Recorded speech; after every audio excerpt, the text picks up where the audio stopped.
Let's get some response now from Massmart spokesperson Brian Leroni. Brian, firstly, thanks indeed for talking to us.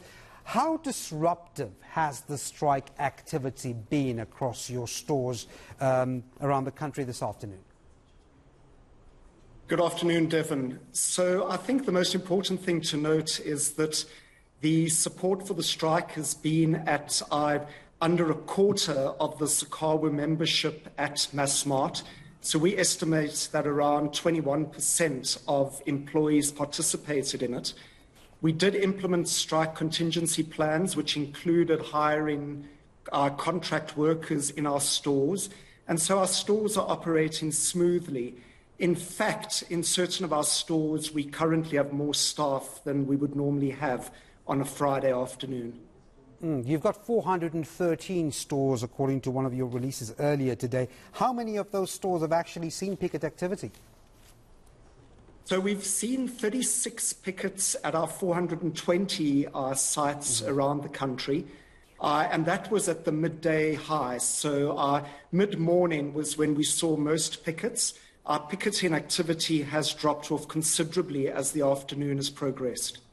Brian, so I mean, it obviously comes at a time when people are getting prepared for the festive season, shopping starts increasing. You've got your Black Friday specials. Of course, you told me earlier in the week that it spanned across the month, so not necessarily a single day. But surely this does put a bit of a spanner in the works, doesn't it? Or does it not, with regards to sort of consumer activity at your stores?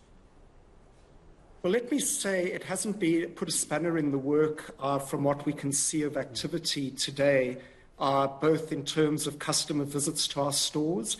One of the things that we've been really pleased about is the level of support in KwaZulu-Natal, where our customer support there has been quite amazing, both in terms of customers contacting us to demonstrate their support at a psychological level, I guess, but also in terms of store visits to our stores. So the evidence isn't that in our stores at this time.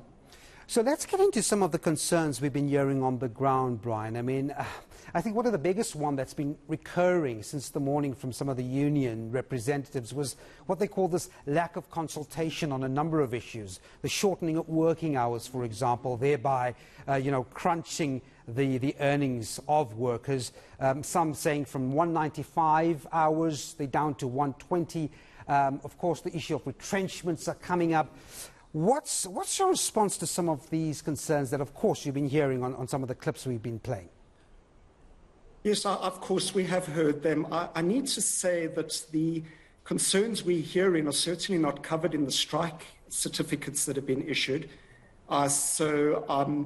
Perhaps, to summarize what those strike certificates are supportive.